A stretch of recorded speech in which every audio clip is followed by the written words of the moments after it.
Why did it come to this? Was I wrong? Even though I work hard at my job and household chores, neither my husband nor my mother-in-law acknowledges my efforts. A feeling of frustration swirled in my chest, and it was unbearably painful. You only earn $1,000 a month, right? If you're not going to divorce, at least support your husband as a full-time housewife. That would be much better for the family. I heard something snap in my head. This is a good opportunity. I should really divorce a husband who doesn't even help with the chores. All right. I'll divorce. This was the trigger that led to the discovery of my husband's outrageous lies, and both my mother-in-law and husband ended up in a debt hell. My name is Sadie. I'm a woman in my 30s working as an office worker. Although I'm married and living with my husband Jeremiah, our relationship isn't very good. Even when I come home tired from work, Jeremiah doesn't help with any of the housework. He seems to think that all the housework is my responsibility.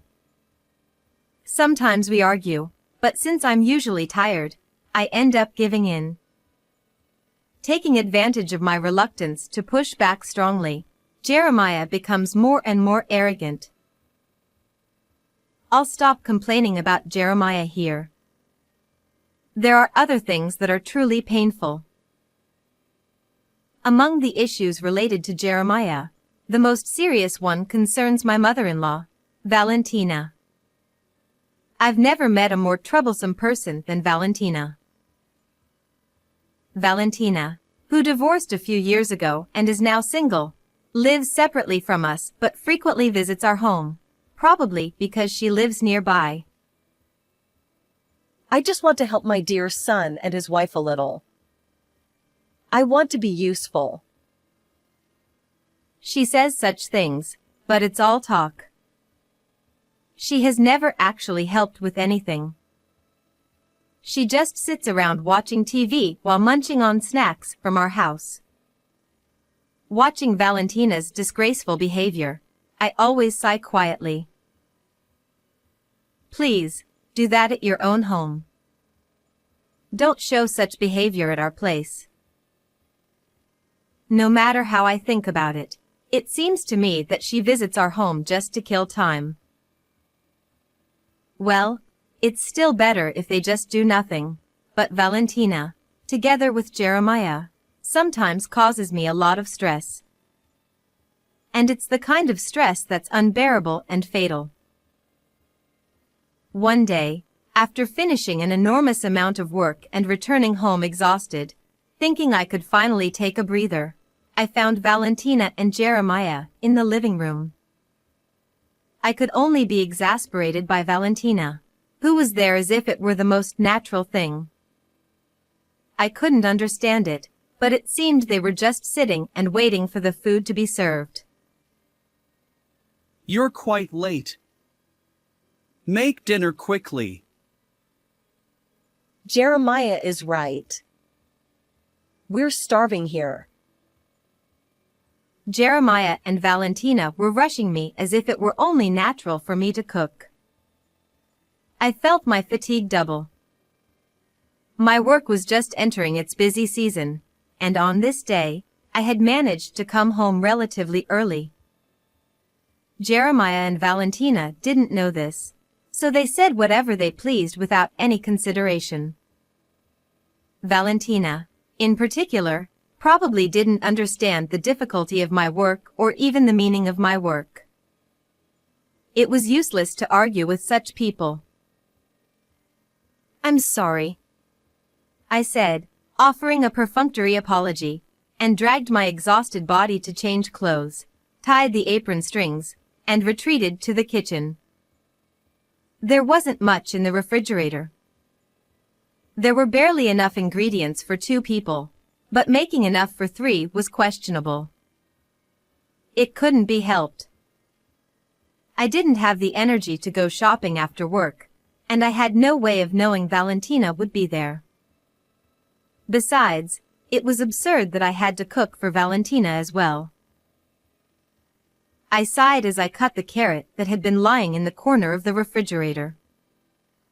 The sound of the knife chopping the carrot mixed with the sound of the TV and the exaggerated laughter of Jeremiah and Valentina from the living room. I wished they would at least help, but it was always like this, so there was nothing I could do. Forcing my tired body to move, I somehow continued cooking. I managed to prepare soup, reheated bean sauté, and salad, making 3 dishes each.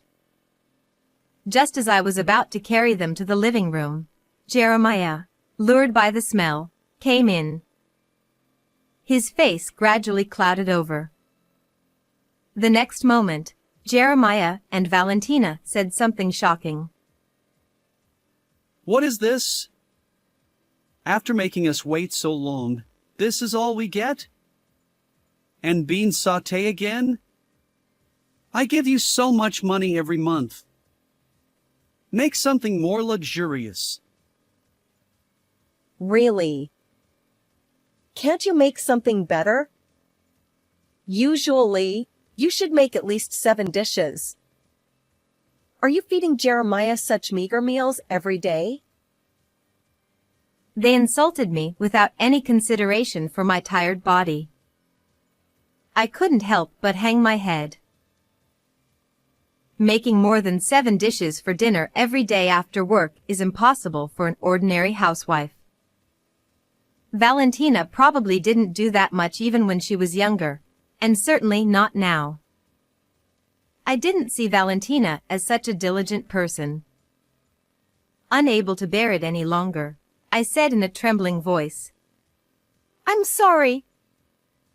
This is all I could manage. But today, I had a lot of work and was very tired, so I couldn't go shopping. Please forgive me with this amount." Before I could finish, more insults came flying. You can go shopping after work, can't you? Can't you even do housework properly as a wife? You're a useless wife. At least have Jeremiah help, I said. Ha! What are you talking about? I'm tired from work too. And you have the nerve to ask for help? Jeremiah is earning well, isn't he? It's only natural for him to rest at home. Supporting him is your job as a housewife, isn't it? You're really a useless wife. Valentina even went as far as to say that if I had complaints, I should start earning properly first. She seemed to have no intention of understanding my struggles from the beginning. I had no energy to retort and could only keep bowing my head. This kind of exchange didn't start today. Every time Valentina comes to our house, this kind of back and forth repeats. It feels like her insults escalate each time. Especially recently, I've been called a useless wife more frequently. I may not be perfect as a housewife, but I want her to understand that I'm doing my best. I can't endure this much longer.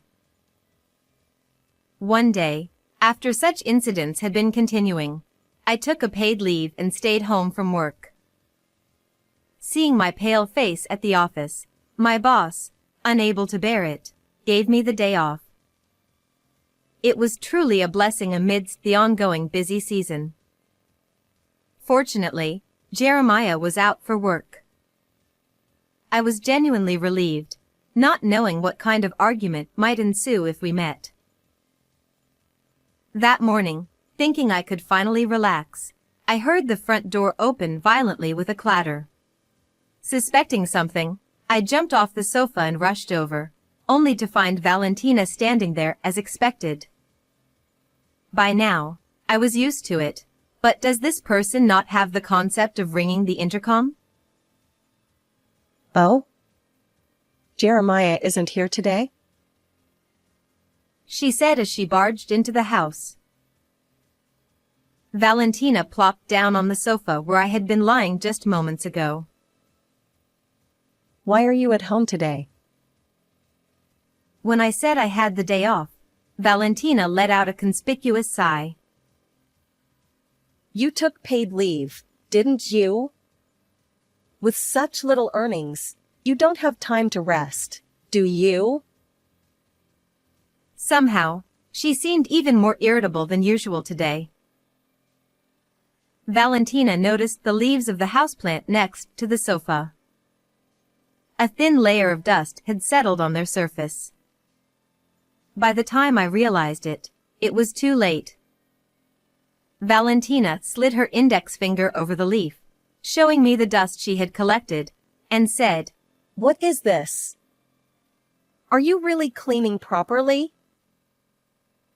Her words accusing me of neglecting my cleaning duties were mercilessly thrown at me. Valentina's eyes moved to the hard-to-clean areas like the window sills and the corners of the room. Harsh words kept coming, criticizing this and that. I could only look down and endure it. Honestly, it's strange that an elite like Jeremiah married a poor woman like you. The lecture had somehow shifted to my marriage with Jeremiah. Valentina seemed to still hold a grudge about my lack of financial stability at the time of our marriage. Indeed, back then, I was undeniably poor. My income was not high, and my lifestyle and appearance were modest. But I have changed since getting married. I work hard to support our household and earn a respectable amount. Why should I be dragged through the mud for my past and called poor?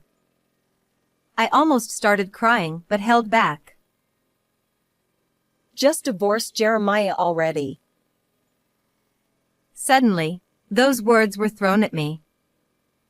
Her reasoning seemed to be that her son, an elite, deserved someone better than a poor woman like me. The sudden words pierced my heart.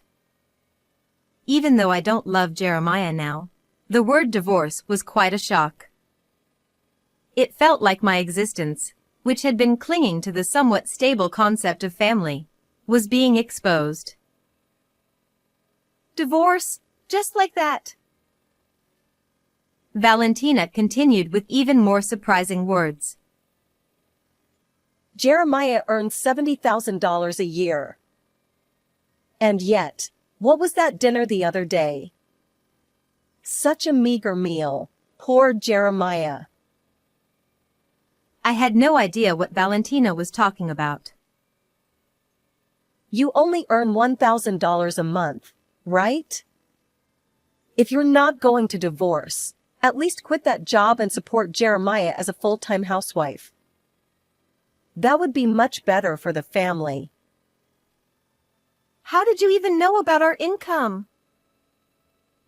Jeremiah showed me the bank account. He said he earns this much. I was stunned.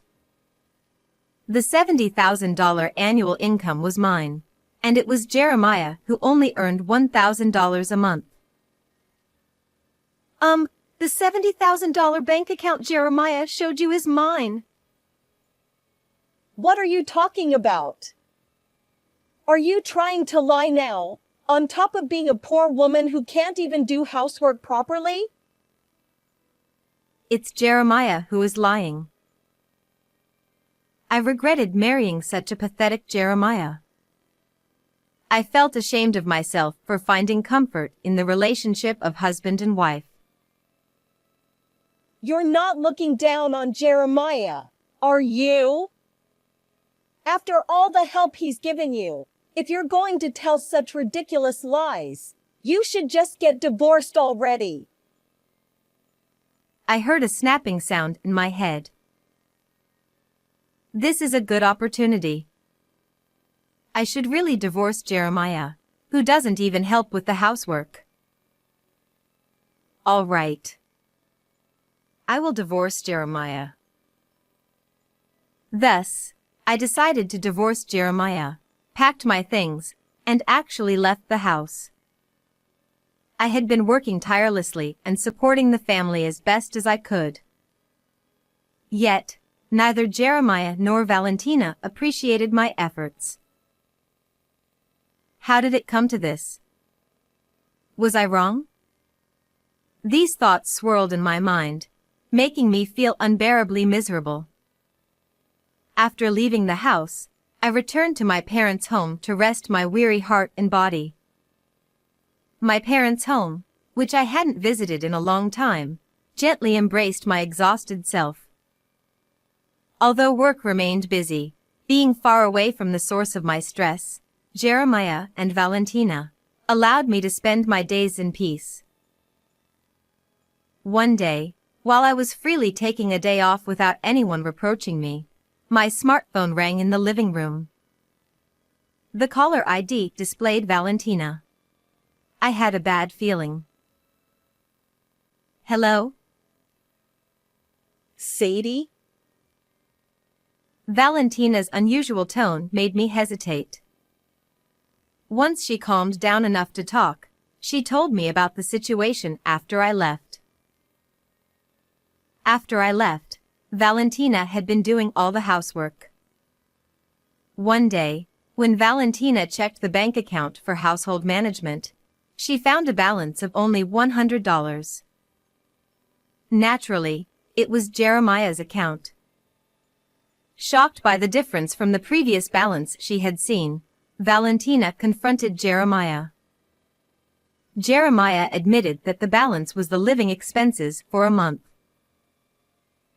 He then confessed that the account he had shown before was mine, and his monthly income was only $1,000. Jeremiah, who had been praised by Valentina as an elite earner, had been hiding the truth out of pride. Valentina, who had ignored my words, had no idea and fully believed the false figure of $70,000 annual income, spending money to live an ideal life. Eating what she wanted, wearing what she wanted, buying what she wanted. Jeremiah's already small balance kept decreasing. As a result, Valentina and Jeremiah were on the brink of falling into a debt hell. So please, help us somehow. I apologize for everything. Just come back immediately. Valentina's desperate and shallow words made me sigh in exasperation. How could she say such things so shamelessly? The harsh words that Valentina and Jeremiah had said to me came back to my mind. Make dinner quickly, at least do the cleaning, quit your job and become a housewife, poor woman. I could never forgive them. Of course, I felt no sympathy at all. It was time to say what I had always wanted to say but couldn't. Why don't you have your elite son earn money for you? I coldly said that and hung up the phone with a click, leaving Valentina's voice, which was making some noise on the other end, behind. Still fuming, I looked at my smartphone's address book. There were Valentina and Jeremiah's phone numbers. I deleted those annoying contacts. For good measure, I also set them to be blocked. I had to free myself from Valentina and Jeremiah's curse. To sever this relationship quickly and surely, I took further action. I searched for a reputable lawyer online and through acquaintances. The lawyer I found quickly facilitated my divorce from Jeremiah. I completely cut ties with my in-laws. Finally, I was free from the annoying entanglements with my in-laws. According to rumors, Valentina and Jeremiah ended up in debt as expected. In the end, they had to apologize to Jeremiah's father to support them. Well, it no longer concerns me. I will live my life without being swayed by anything. Since the divorce, my work performance has improved remarkably. My boss praises me more often. My friends say I laugh more. I am happy with everything, feeling that I have truly gained freedom, separated from that past. I vowed to use my past misfortunes as a springboard and continue to strive hard. How did you like this story? Please subscribe to the channel. See you in the next video.